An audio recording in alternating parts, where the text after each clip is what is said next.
1년간은 작정하고 날마다 일기를 써보라. 매일 밥을 먹는다. 그리고 매일 사람들을 만난다. 입맛이 있든 없든 때가 되면 밥을 먹고 원하든 원하지 않든 만날 사람들을 만나는 것. 그런데 문득 돌아보니 그토록 평범한 일상이 여간 비범한 게 아니었다. 인생의 쓴맛 단맛이 그 속에 늘 다 있었다. 하명 곰탕의 꽃 한 송이 중에서. 아침 삼청동 산책길에 만난 백산 권영관 선생이 얼마 전 자기가 지어준 무하라는 호가 어떠냐고 물었다. 없을 무와 사람하. 선생님은 나에게 무하라는 호를 지어주었다. 호불호를 따져 사람을 가리지 말라는 뜻이다. 그 호는 나의 지난 삶을 그대로 말해주었다.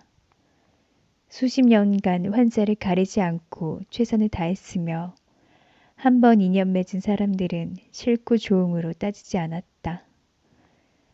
호를 받은 뒤 백산 선생이 사람을 볼 줄 아는가 싶어 흐뭇했다. 60세가 되던 1995년 나는 어떤 의미 있는 일을 해볼까 생각한 끝에 특별한 기록을 남기기로 했다. 60살의 한 해를 날마다 꼬박꼬박 기록해보기로 한 것이다. 새해마다 수첩을 바꾸면서 지난 수첩에 적힌 한두 줄을 간략한 일정이 아쉽게 느껴지곤 했다. 그때마다 일기까지는 아니라도 하루의 일들을 좀 더 자세하게 적으면 좋겠다고 벼르곤 했지만 번번이 실패했다. 하지만 60세가 된 그 해만큼은 내가 어떤 일을 하고 어떤 생각을 하고 어떤 사람을 만나는지 자세히 적어보리란 생각이 들었다. 나에게도 의미 있는 일이지만 아이들을 위해 나의 일면을 꼼꼼히 적어두면 좋겠다는 생각도 한몫했다. 아버지의 솔직한 일상이 아이들에게 들려줄 만한 이야기가 되지 않겠는가. 1년이 짧다고도 할 수 있지만 한 사람의 삶을 압축시키기에는 충분하다. 평생 동안 일기를 써서 삶을 일일이 기록으로 남기면 더욱 좋겠지만 그것은 바쁜 시대에 참으로 어려운 일이다. 현대인의 생활은 실없이 앉아있는 시간은 있어도 일기를 쓰거나 하루의 소회를 기록할 마음의 여유를 갖기가 쉽지 않다. 그래서 날마다 쓰는 것이 부담이 되긴 했지만 고작 1년이 아닌가. 나는 1995년의 기록을 무하일기라고 붙이고 날마다 쓰기 시작했다. 1월 1일부터 12월 31일까지 가끔씩 빠뜨린 날은 있지만 용케 다 썼다. 일기라 해도 크게 새로울 것도 특별한 내용이 있는 것도 아니다. 늘 있는 일, 늘 같은 생각, 비슷한 사람들이 등장한다. 하지만 차근차근 읽어보면 내 삶을 관통하는 소신과 자녀들에 대한 당부 같은 것이 일정한 궤를 이룬다. 그 가운데 눈에 띄는 몇 가지를 소개해 보겠다. 원고 청탁에 대한 내용이다. 어느 매체에서 어떤 내용으로 글을 청탁받았고 어떻게 썼는지를 적었다. 한 주에 4-4군데 잡지에 글을 쓰는 강행군을 하며 원고 청탁을 받으면 가능한 모두 써주겠다는 다짐을 적었다. 나는 평소 글을 써달라는 부탁을 귀하게 여기고 절대 거절하지 않는다. 내가 알고 있는 지식과 지혜를 사람들과 나누고 싶기 때문이다. 나라는 사람이 있기까지는 많은 돈과 사람들의 정성, 나아가 사회의 온 에너지가 필요했다. 그러니 나 또한 다른 사람을 위해, 사회를 위해 재능을 써야 한다는 게 내 소신이다. 그 소신이 원고 청탁을 받으면 가능한 모두 써주겠다는 구절에 담겨 있다. 젊은 날을 회상한 대목도 있다. 날씨가 추운 어느 날 변두리 새방에 살 때의 추억담이다.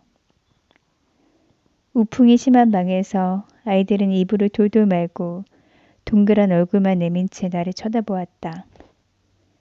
그 또랑또랑한 눈망울을 바라보던 젊은 아버지는 장난감 하나 사줄 수 없는 형편에 무력감을 느끼며 마음 아파했다. 그런데 나에게는 힘들고 어려웠던 그 시절이 장성한 아이들에게는 따뜻한 그리움으로 기억되고 있었다. 똑같은 상황인데도 우리 부부와 아이들의 기억은 달랐다. 아이들은 어린 시절을 낭만적으로 느끼고 있었으니 다행이었다. 그러나 한편으로는 이 일기를 읽고 풍족한 시대를 살아가는 자식들이 가난 속에 조바심 내던 부모의 마음을 조금은 이해해 주었으면 했다. 또 옛 환자와 우연히 만난 이야기는 나와 같은 의사의 길을 걷는 딸이 꼭 봤으면 싶다. 예술의 전당에서 한 부인이 다가와 나를 잘 안다며 인사를 했다. 누구냐고 물었더니 나에게 정신과 상담을 받은 적이 있단다. 도무지 기억이 나지 않았다. 10여 년 전이니 까마득할 수밖에 없었다. 어쨌거나 지금은 아주 건강하게 보여 한시름 놓으면서 내가 물었다. 그때 제 상담이 도움이 되었나요? 부인은 많은 도움이 되었다고 했다. 단순한 인사말은 아닌 것 같았다. 그 대목에서 나는 지금 내 눈앞에 이렇게 건강하게 생활하고 있는 것이 바로 그 증거가 아니겠는가 라고 적었다. 평생 의사로서 성실하게 살아왔지만 환자에 대한 두려움과 긴장감은 줄지 않았다. 그것은 스트레스이기도 하지만 의사로서의 건강한 직업 정신이다.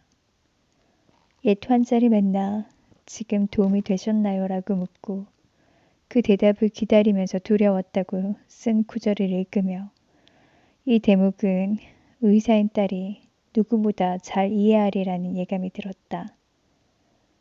환자에 대한 스트레스를 당연한 것으로 알아야 의사로서의 직업에 더 충실할 수 있는 것이다. 그 밖에도 대부분 큰일 없이 소소한 기록으로 1년이 채워졌다.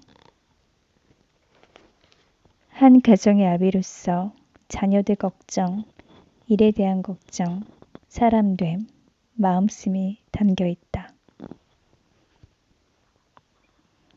나는 글을 잘 쓰려고, 폼나게 쓰려고 하지 않았다. 밥을 먹고 잠을 자듯 있는 그대로 썼다. 하나뿐인 기록이지만 내가 어떻게 살았고 지금 어떤 생각을 하는지 충분히 담겨 있었다. 아이들이 1년간의 무아일기를 읽는다면 아버지의 생각과 마음을 조금은 더 잘 알 수 있을 것이다. 자식들이 아버지가 이때 이런 마음이셨구나 라고 고개를 끄덕여 준다면 좋을 것 같다.